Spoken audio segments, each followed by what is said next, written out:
Subscribe to this YouTube channel by clicking the subscription button below. For future webinars and online short courses, please visit our website at australianwaterschool.com.au. Welcome to this Australian Water School webinar brought to you by iSwarm. We're so glad you could join us today to discuss water reform planning, a wicked problem. After 30 years in the water industry, I'm going to talk about wickedness. I can't tell my wife that. Anyway, let's do this with these fantastic presenters, Mike Young, Prof Malik, Dr Malik, Nam Guyan, and Constantine Malik. This is going to be an interesting discussion. My name's Trevor Pillar. I'm the National Partnerships Manager and Webinar Chair here today. And we are so glad to have you join us. As I said, spread across the globe. You can see on the screen there now, fantastic number of people. Appreciate your coming, and I can see the chat lines going mad. Thank you, Isa, Evan, Carissa. Yep, yeah, it's great. Yep, it is a bit after lunch having that music playing. I know. Thank you for that funny comment, Evan.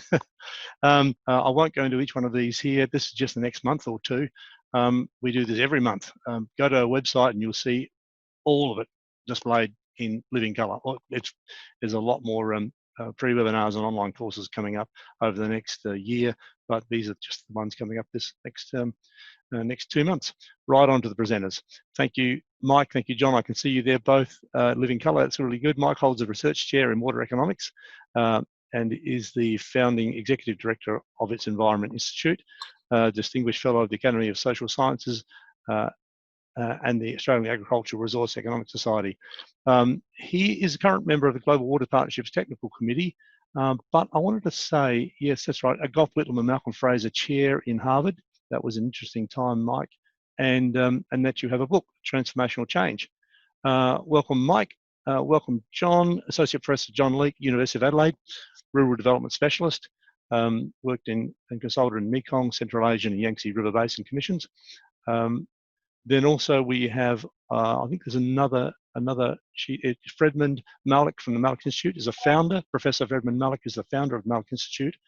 Nam Guyan is the Malik Institute director in Australia, systems scientist, and currently adjunct research scholar at the University of Adelaide Business School. Constantine Malik, Dr. Constantine Malik is a cybernetician with the Malik Institute in Switzerland, also a member of the International Society of System Sciences, American Society of Cybernetics. So if that's not enough to keep us busy today, gentlemen, I don't know what is.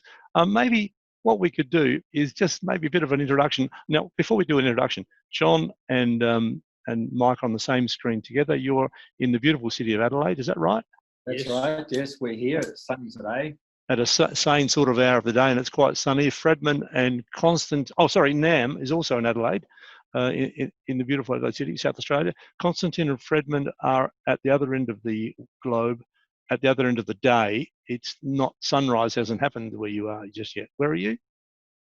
We're in Switzerland, exactly. It's still dark.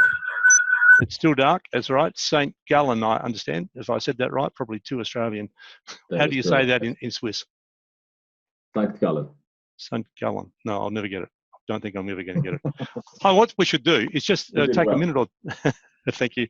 Thank you, Fredman. What we should do is take a minute and just go around, just a quick couple of sentences each, introducing yourself. That would be useful. Maybe start with John. Start with Mike and then John, and Fredman, Nam, and then Constantine. Does that sound good? I'll take it whichever way you like. But off you go, Mike. You go first, I think. Yeah, I've always been involved in actually water in the last, I guess, 20 years. Love seeing Australia pioneer a lot of efforts to develop water markets, to improve our entitlement systems, and behind that has been a whole focus on water reform and how to make change happen. Incredibly important topic. Over to you, John. Yes, I've been a consultant for decades, trying to get different stakeholders to come together to make a plan that they'll agree to follow and actually follow. I've worked with a number of river basin commissions as the introduction said, in East Asia, South Asia, and Central Asia, Southeast Asia. And a number of these river basins have been at war to each other. We haven't done that yet in Australia. We've federated, so hopefully we won't. I was attracted to this integration because of its speed and its transparency. Yep. Both these things enable accountability and a way to people to build trust over time, doing planning and in implementation. Yeah, and this integration is what Malik and Konstantin have been working on these many years, John. So maybe go to you, Fredmund. Oh, I said no, Fredmund, I meant, sorry. If you can do your intro, Fredmund. Fred is enough. Fred, you just call me Fred. Done, absolutely. Thank you. Yes, hello and good morning from our place, because it's really very early. I have been a professor at the University of St. Gallen, which in the German-speaking countries is quite well known for its management teaching, and in particular, we have been researching into managing complexity. So what is it about to talk about holistically of organizations of all kinds, of course, businesses, but then also cities, scientific organizations, whatever there is. And among many things, we developed for arriving at consensus between very many different persons, this integration method. That's fantastic. That and complexity is what we have in the water planning, transformational reform arena. So this is going to be good. Nam, over to you for a short introduction. Hello everyone, for all over the world. Nam from Vietnam, so I hope that's not so hard for my name. Actually, I did my master in the Eyre Peninsula in South Australia, and my PhD was in Southwest Queensland with dryland farmer. Right. So I do understand how important it is for Australia with the problem. You understand the Australian condition and the environments here, for sure. So I'm based in Adelaide, born in Vietnam, live in Australia, work with Malik in Switzerland. So wonderful. Wonderful life. Thank you. Fantastic combination. And yourself, Konstantin? Over to you, Konstantin. Yes, good morning. Hi. I'm sitting here also in St. Gallen, Switzerland, next to my father, actually, Fred, and the name tells is my father.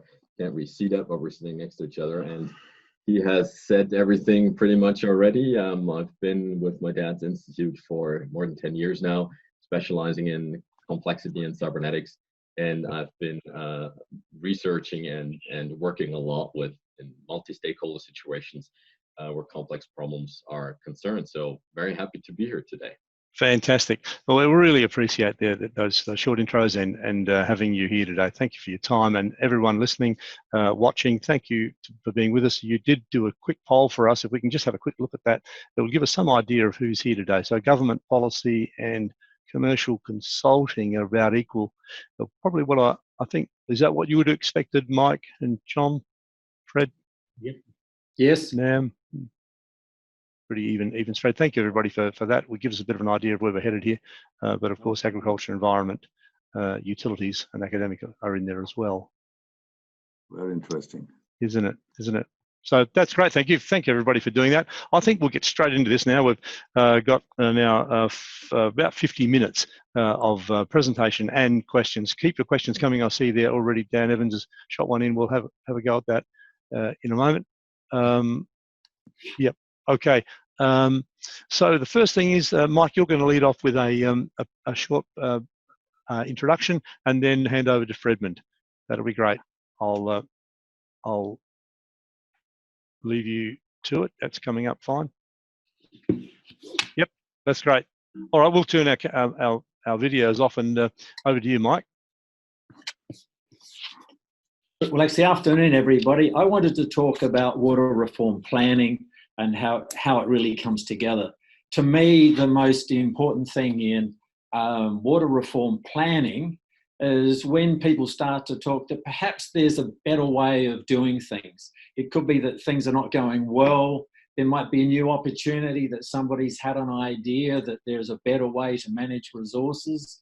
As Australia, for example, in water resources, essentially conceived in the early 1990s that we need to redefine our entire water sharing, water allocation systems.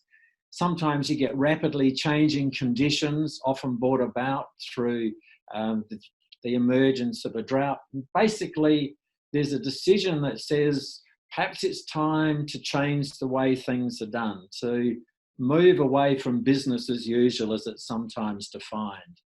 And when you do that, you have to start planning essentially for a new plan. And that has some important elements to it. One that everybody talks about is, how do you create a sense of trust? How do you develop a plan which is trusted? And how do you ensure that the entity which is responsible for implementing the plan is trusted as well? And it's a very, very complex process. It's very easy to get it wrong.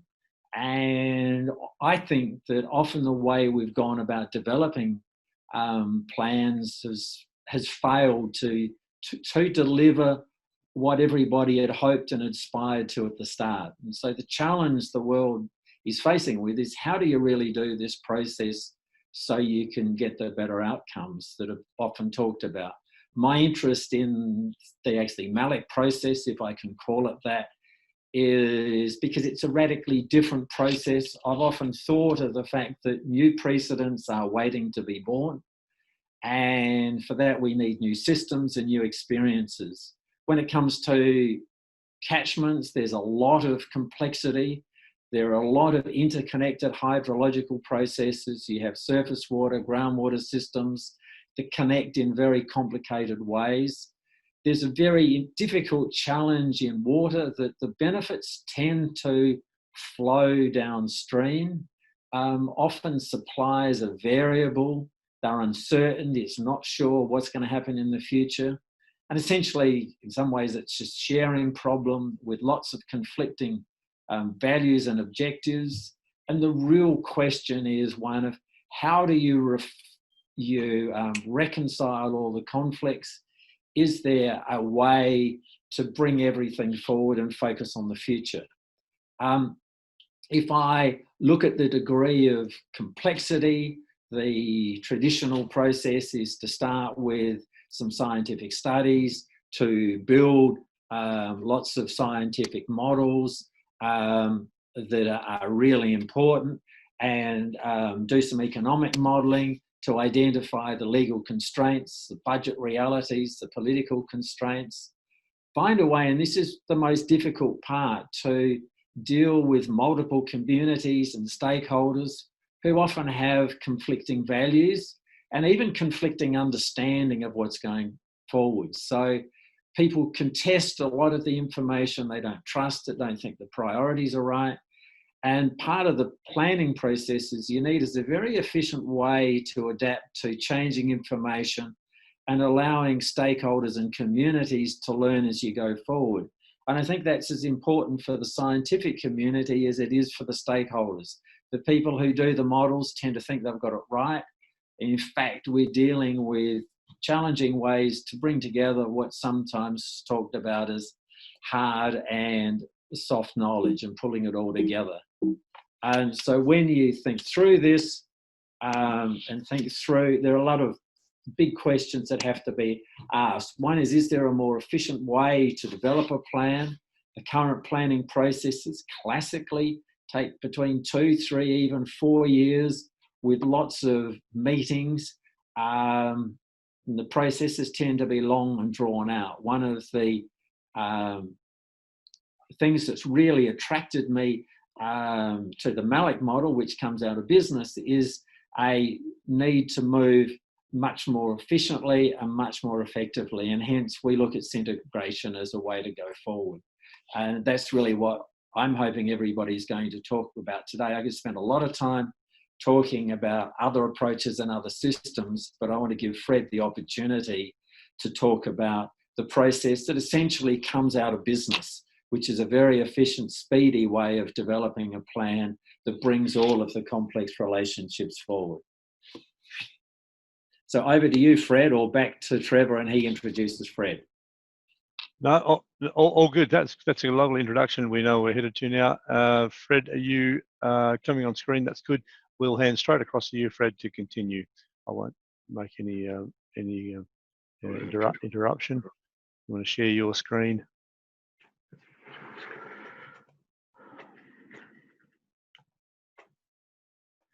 Yep, that's coming on. Okay. Do you hear me? Hello? We can see that and hear that. That's very good, Fred. Over to you. Okay, thank you very much. And in particular for this nice and very valuable introduction into the situation. So, syntegration has come out of years and years, decades even, of doing workshops. We have partly invented that. 10 persons, 15 persons, but then the dynamic ends. So we were not satisfied with the kind of change which remained unstable, and in complex situations and fast and profoundly changing situations in particular, we thought we need something different. And so this was the way to the syntegration process. For innovation, for mastering complexity, a high performance method which runs very quickly, for lasting decisions, and in particular for right decisions in complex situations and effective implementation. So what is integration in a nutshell? It is a process which enables large groups of people, and large means from 15 upwards. Standard format is 45, but then we can multiply it to several hundreds, to discuss in a very orderly and dynamic process complex challenges effectively, bringing together all their knowledges they have, their experience, in an orderly process to make intelligent decisions, to really amplify mutually their intelligences and their knowledges, and can cope successfully with conflicts. So syntegration is a word combination from synergy, acting together, and integration.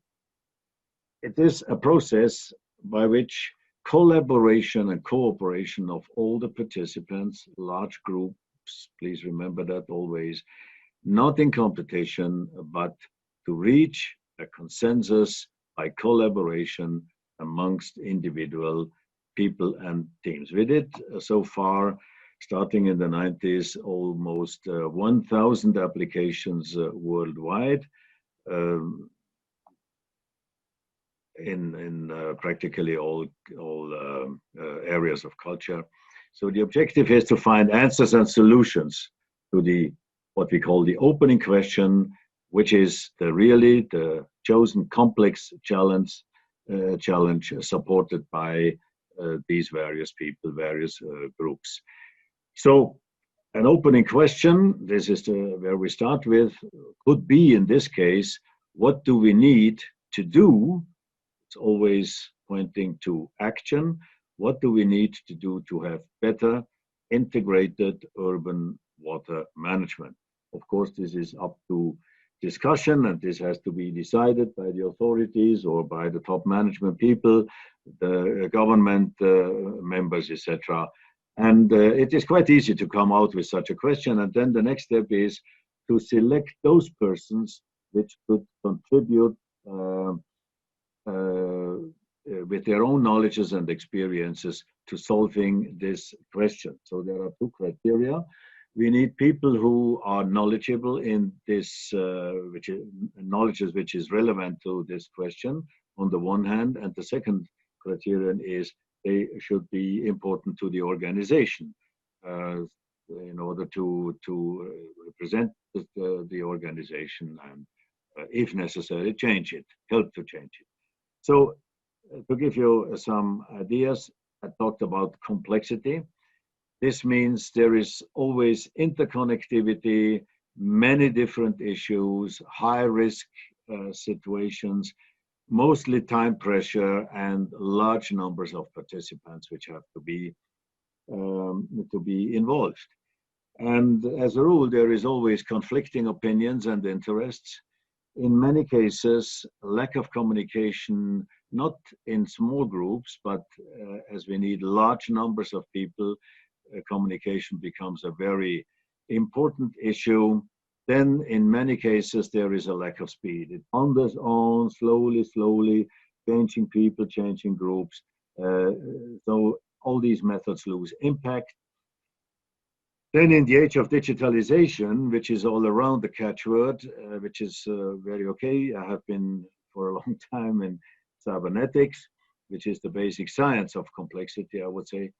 But it's not about digitalization. The technology has been with us for a long time. But what is now possible on today's capacity of technology, storage, etc., it is interconnectivity. And as soon as you interconnect things, they become complex. This is so in ecosystem, in nature, but it's also among humans and organizations.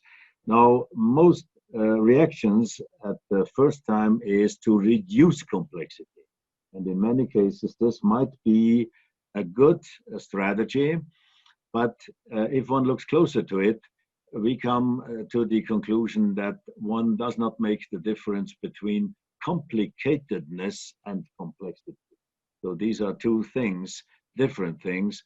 Complicatedness in many cases comes up to bureaucracy, and of course these things should be reduced most probably, but then complexity can also be considered as the new gold mine, so to speak, because it is the very source of intelligence and of creativity.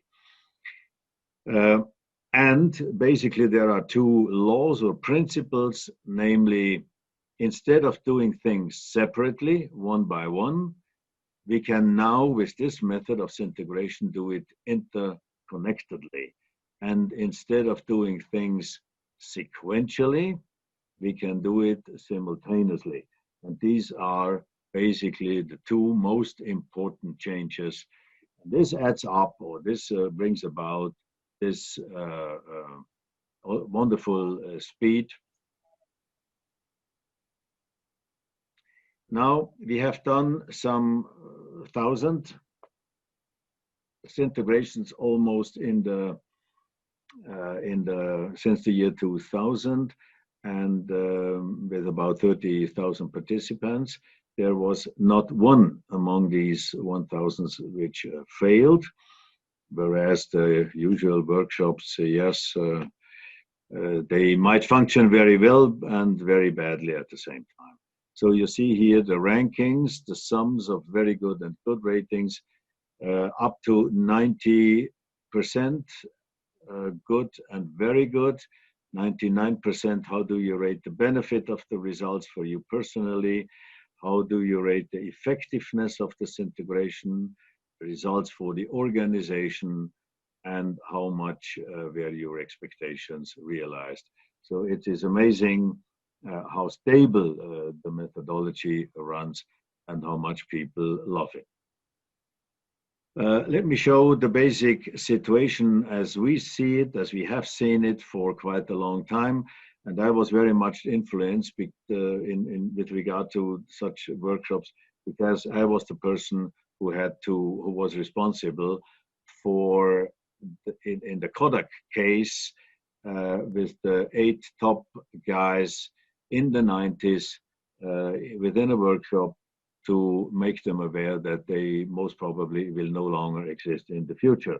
And so it was after 3.5 days without integration at that time, because the group was a small one. But the pattern of change and the pattern which makes it difficult for people, mostly of whom are educated in linear thinking, and this is what I have chosen as a picture, as the paradigm picture for the great transformation, as I have been calling it in my first publications in the 90s, really going from an old world as we have been knowing it to a new world which is totally unknown to it.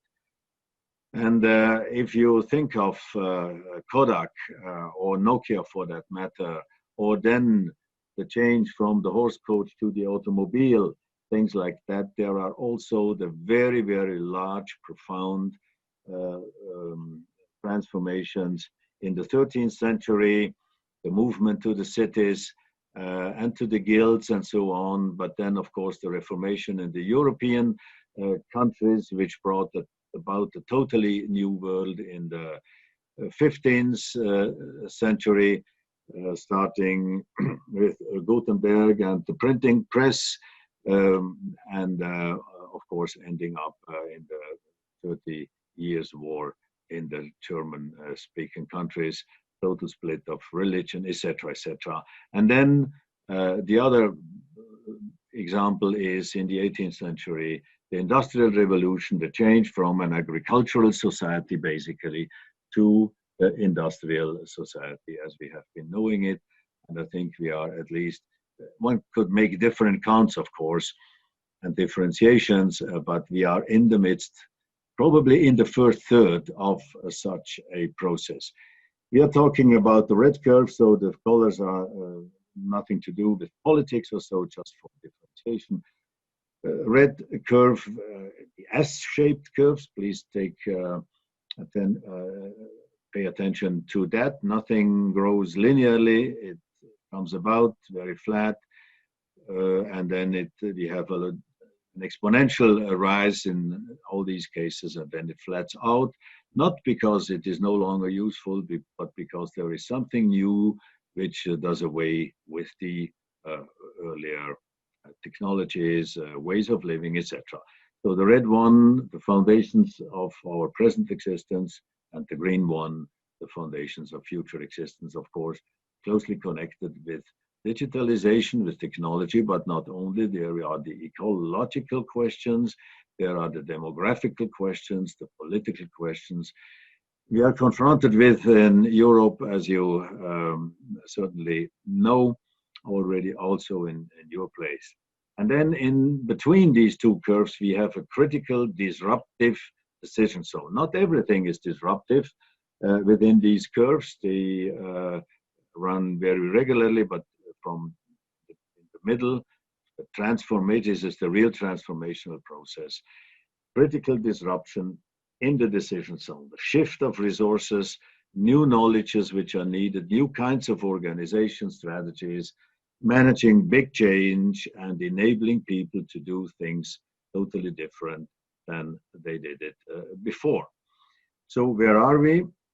We don't know it actually, but the vertical line may give some indication. As I already mentioned, I do not repeat myself. So for instance, you can read the examples which I have put there. So the future is unknown.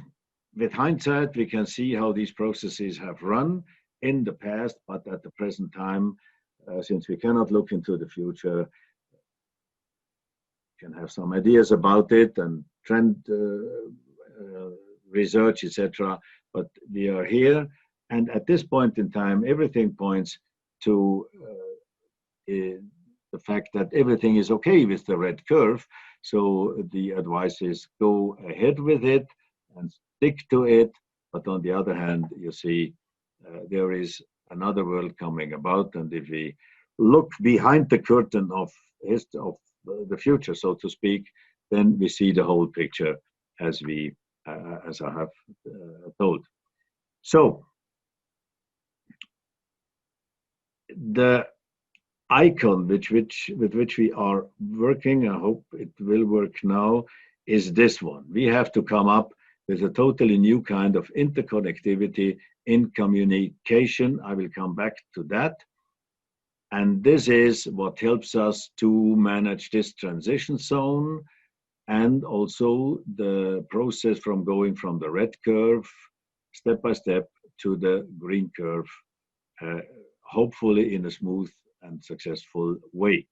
Now, let me go to communication for a few seconds. As a rule, people tend to say that in organization, everything depends on people. And in a way it is true, but it's not the whole truth. It depends much more on the way people are interconnected, on the relationships between people.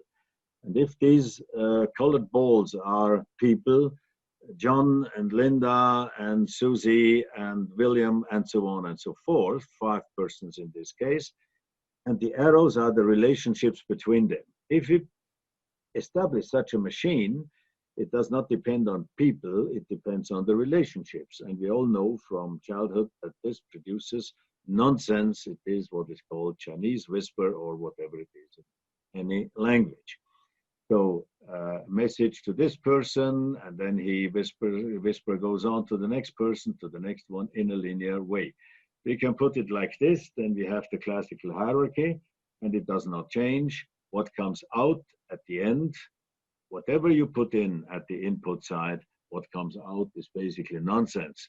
Nice nonsense or terrible nonsense, or however it is. Then we can change the communication system. The same persons, but differently connected. Please watch the unidirectional arrows. There are no relationships between the persons in the second row. This is a machine which results in a maximum of power, but it fails totally to exploit available knowledge. We know about the regimes in the world, in different parts of the world, in different countries, which work like this. It works as long as knowledge does not play any role in a society, then it can ponder on for quite a long time. But then somehow we invented the team. Same persons, look at it, differently interconnected. Again, the 5 persons, and this works wonderfully if we do a little bit of education and training and have experience. But what about the situation when we need much more people, many more, not 5, but 50, 70, hundreds, or even more, all the stakeholders, all the interest groups to come to a symbiotic solution for a really complex issue.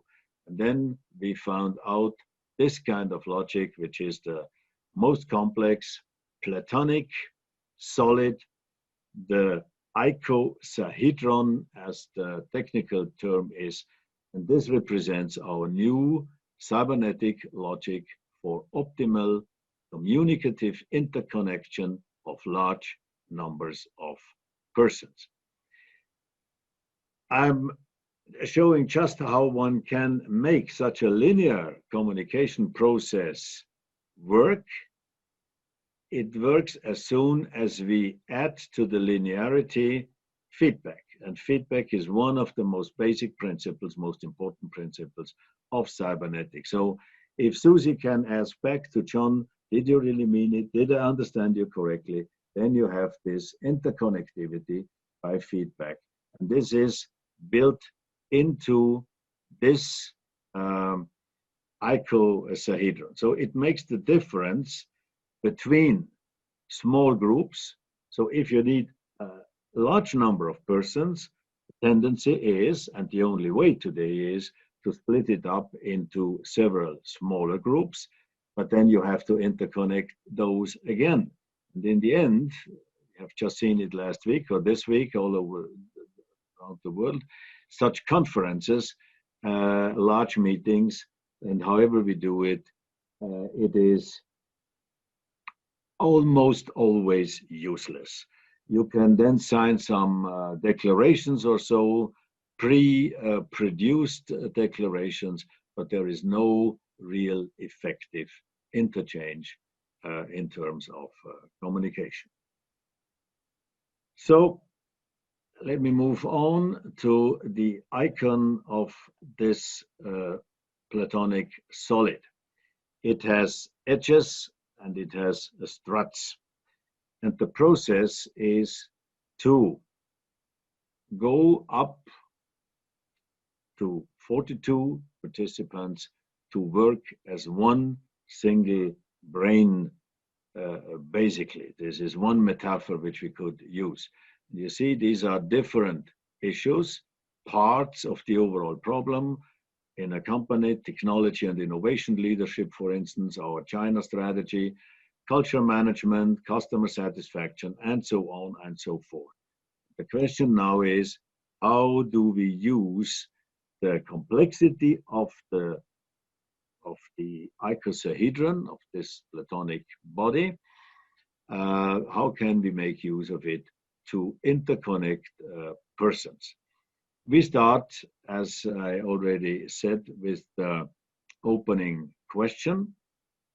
And then we make a self-organizing agenda.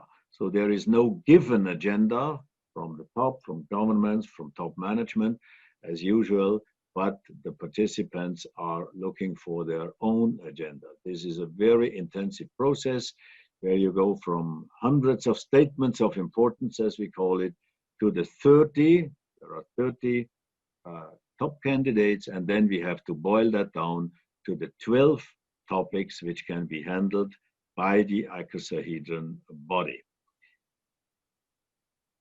Then afterwards, what we have to do is to find the optimal combination of topics and people which participate in this process. And I have already explained how people are chosen for taking part in such a process. Now, if we talk about the usual standard format, some 30 to 45 participants, there's flexibility in it. Every team member, every person fulfills several roles. They are at the same time discussions. Then the next phase, they change to, some of them change to critics, and some of them change to observers. And by these different roles, every knowledge which is there, every information is brought into the communication process. Let me go to this. No, I have it already. Now let me show you a short animation of how the information, these are the little colored balls, how the information flows back and forth from one issue to the other, from one role to the other, going on in a very dynamic, very fast, basically, because the interconnectivity works very fast, very easily, basically, very comfortable for the participants. This is one idea you might get home with you, how communication flows back and forth and changes, goes, comes closer and closer to solutions.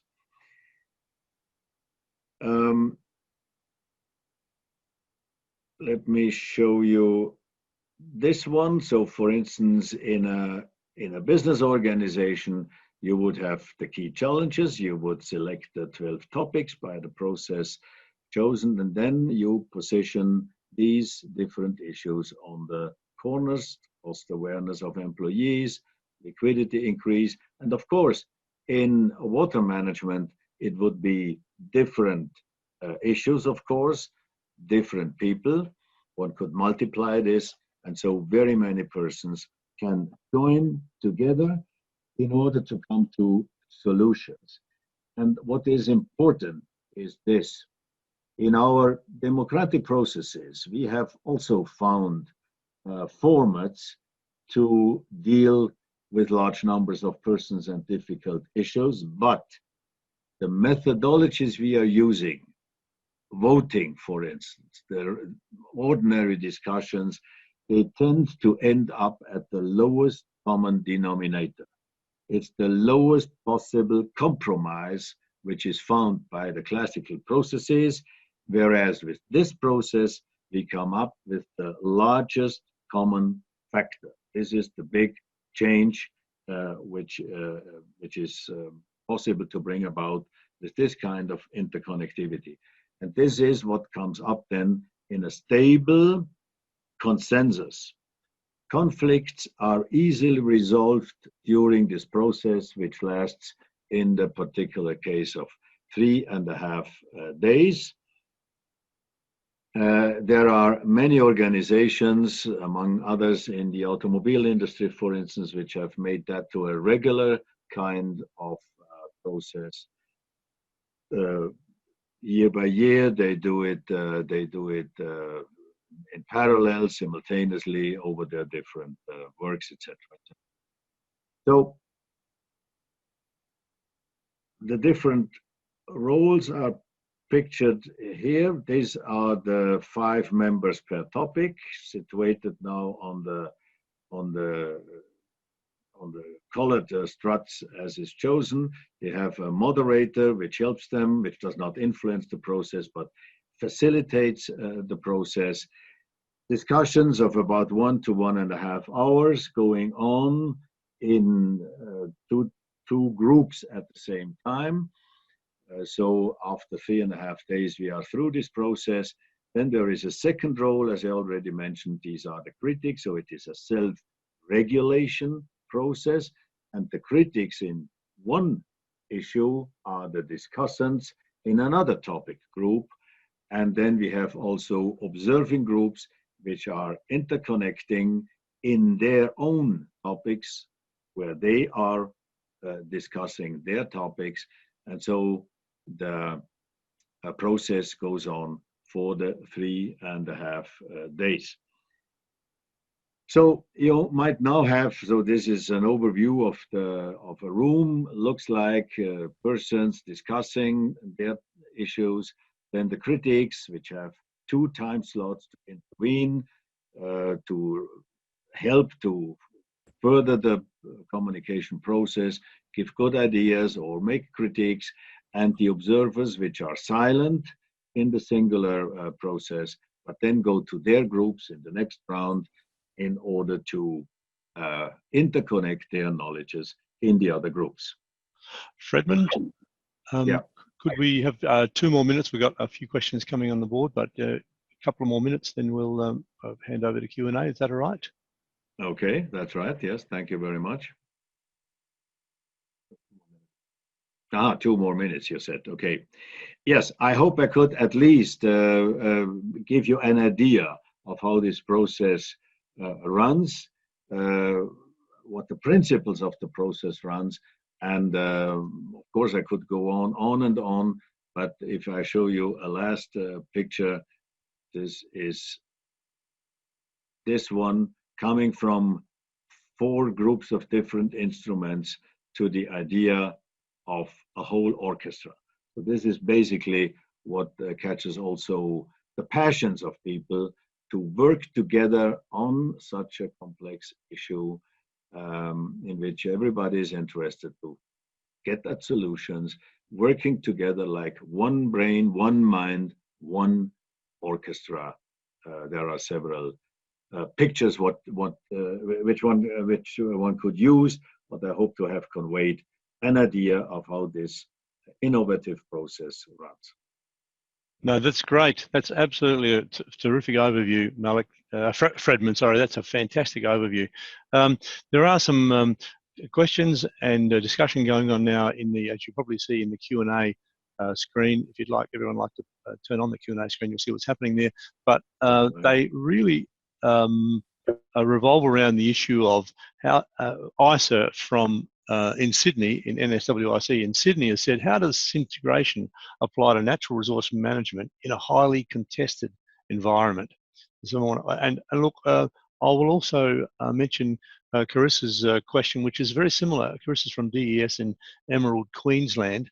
Further to ISA's questions, what have been your observations when integration is applied to stakeholder groups which differ in the extreme, i.e. environmental protection groups, government and mining companies? There's a huge amount of opportunity for conflict in those examples there. So thanks, Isa. Thanks, Carissa, for your questions. Who wants to take it on first? If I may, and just try and give a summary of what Fred's just talked about, yep, and how I see it might happen.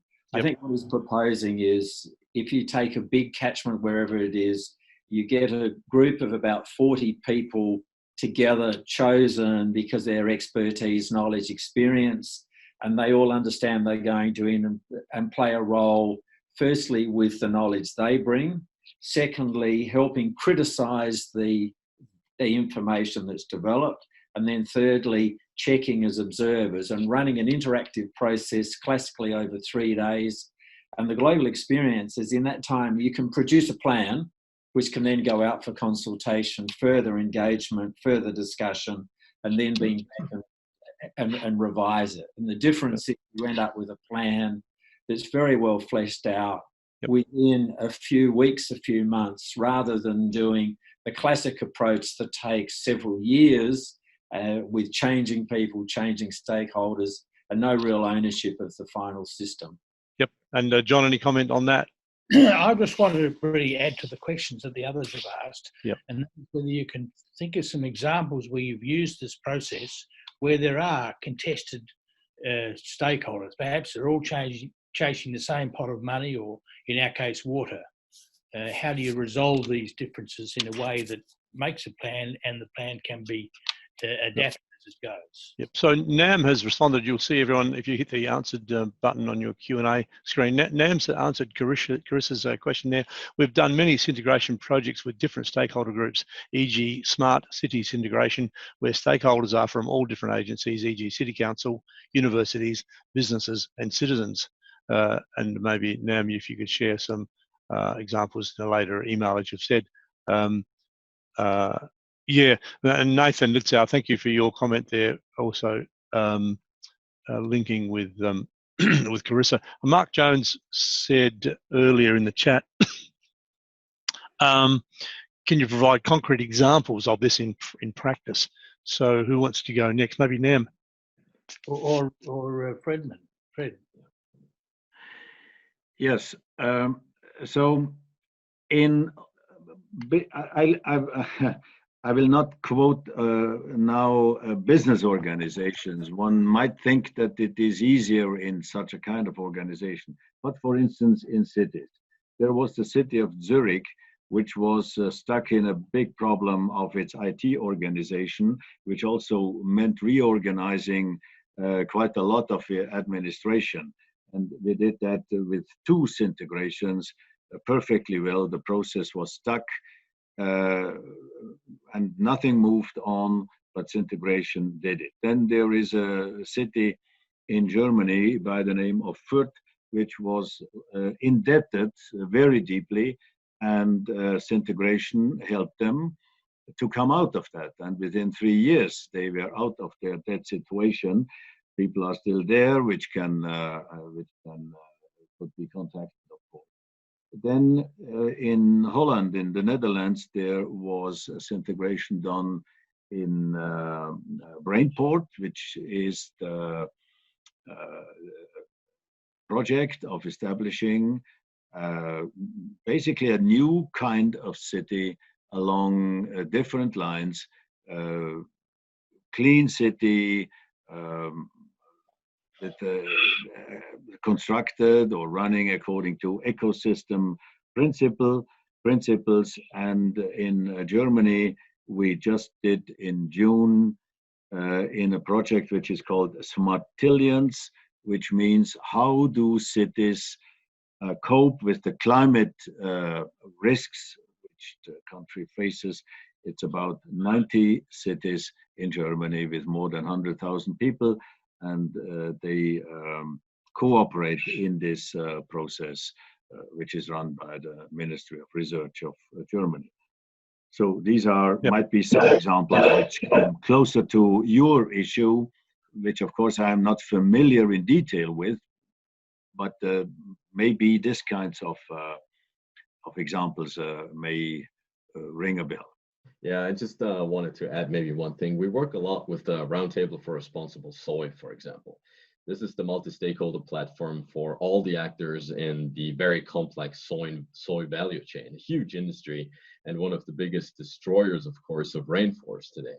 And the question there is, it's really a dilemma between money and sustainability, and they work to make soy more sustainable. And we did this integration for them. And what's very important to me is transparency, trust, and understanding and perspective. So what you have is, as people share their perspectives, they create understanding for why other people have the point of view that they have. And it's a very transparent and free of hierarchy process. So they learn to trust each other, they learn from each other and learn their points of view, which then creates consensus, which is something that you usually don't have, because everybody thinks they're right, but it's usually because they don't know what the perspective of the other side is. Yep, that's a great contribution. Thanks, Constantine. There's a question from Ben Fee in South Australia, and I believe, Ben, you're on your PhD right now and have worked extensively in this field. Ben says, has the effectiveness of this approach been measured beyond planning phase and into implementation, and ultimately the achievement of outcomes?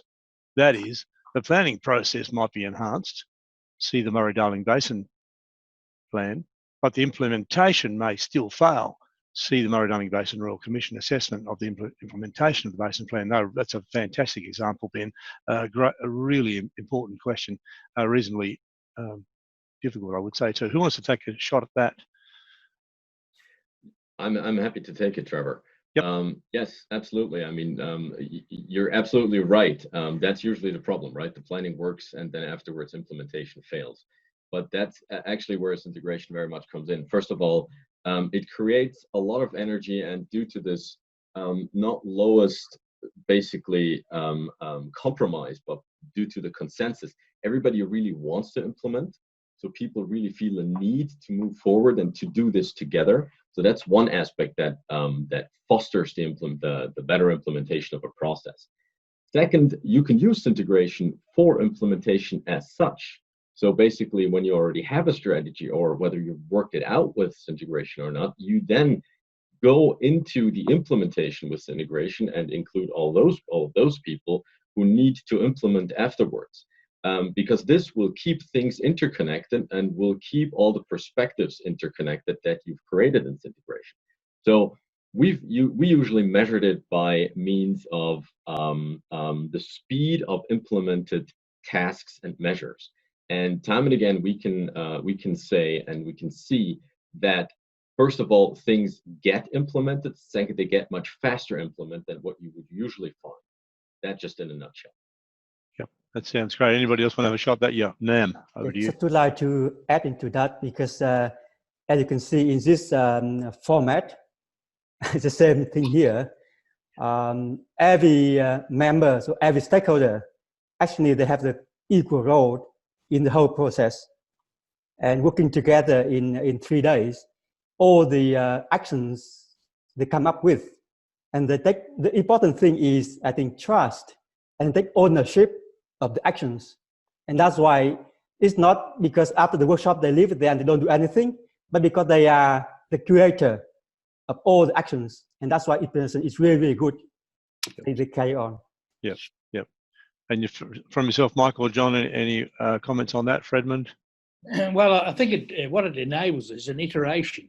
You monitor what's happened to the activities you've planned, and then you have a integration way of evaluating what actually happened, again in this transparent and accountable way, which moves the feeling of trust on to the next round.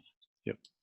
And actually, I'd add to this that the important thing is behind it to have a method for documenting all the knowledge and insights, and people like NAM and the computer gurus that sit behind document and organize the information in a very, very efficient way, so that the people who are involved in this don't have to spend their time documenting it all at the same time. Classically, what happens is you have some people who have ideas, and then somebody gets told to go away and write it up and come back 3 or 4 months later with their contribution.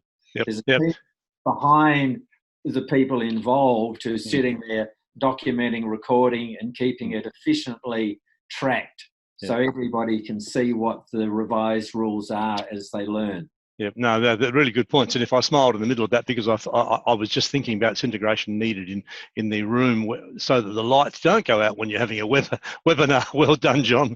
You did well. I wonder what you were reaching for Pardon? Hand waving is the usual. Yeah, hand waving will solve what's integration can't. Okay, that's good. I thought you were looking for inspiration from the sky. And also, Mike, you speak from a point of authority, having spent a lot of time in this transformational change. And I said earlier, as we were talking before the webinar, that you should now be a millionaire. I mean, this book ought to be bought by everybody, Transformational Change in Environment and Natural Resources. I think I'll put a reference to it a bit earlier in the chat line. If you want to go for that, that's fine too. It's further up chat line if you want to find that. We've got about, strike. I can't believe that was an hour. We've got 4 minutes left. If you want to make a last comment, Fred, Mike, Nam, John, Constantine, this is the time to do it, but make it short because we're going to do this in 1 hour. Oh, there's more questions. No. Aptu, thank you for your question. I think we got near it. Aptu's from Indonesia. Yes, yeah, I think we did. Let's do a last closing couple of statements and then we'll round this up. We'll finish with you, Fred, but we'll just maybe start with Mike and go around and finish with Fred. That'll be good. Yep. Well, as a closing observation, I think that this is a very interesting alternative way of making progress. I'm particularly interested in it. I have a hypothesis that this is best done in a fairly small, discrete area first. I wouldn't be recommending taking on the Murray-Darling Basin, but I can see that you take on a large region, demonstrate its feasibility, get confidence and understanding before you take on something as massive as the basin. But I'm excited at the prospect that somewhere in Australia we might find an area where you could do this. If not Australia, it could be in California or in Arizona, somewhere where there is a big opportunity, a group of people who think they can come up with a new, much better way forward and test it and prove it can be done. Once it's been done in one water resource management area somewhere in the world, I think the infection will be rapid and adoption will be amazing. Yeah, well spoken. Good point. And John? Well, I just want to comment on the accountability side of this, because very often people do plans and then somebody else changes it or does something else. And by this integration process, you can go back into the planning process that happened and said, well, so-and-so said this, and it's all trackable. Right. And I think that's very important in building trust. Very powerful point, that. Nam? As you've seen, that Fred said that it's been applied about 1,000 times all over the world, but not yet here down under. So being Australian, down under. I'm very happy to see that, and hopefully that this can be applied here soon. So that I think it's really, as Mike said, it's really a good way of tackling problems. So integration would be good for Australia. Thank you. Yeah, that's good. Now, Constantine. Well, I haven't been to down under yet either, so I'd love to come down and bring integration with us. So, thanks for that. Thanks for having me, and I look forward to working with our friends from Australia. Yeah. And Fred, your closing comment? Thank you very much, in particular to all the colleagues who have joined in with very, very important remarks, very important observations. Thank you for having listened to me, and I do hope that I could convey some of the most important points to a new kind of communication and solving complex issues for the future. Yep, no, thank you. That was fantastic. It was such a delight to have you all, and appreciate your time, busy schedules, and it's a difficult time of the day in Switzerland. But look, thanks everybody there for being with us in this 1 hour. There'll be a feedback survey come to you as you close. Please do fill that out. It takes only less than a minute. We'll email to you, everyone, the recording of this today. There's free webinars there coming up: modelling, advanced groundwater dependent ecosystem detection, irrigation. I won't go through them. Go to the website. It's been such a pleasure to have everybody here today, particularly the 5 presenters and panelists. Thank you once again, and thank you everybody for joining us. We hope to see you next week for a webinar on modelling surface water, solute transport. Thanks everybody. See you next week. Thank you. Bye. Bye-bye. Bye.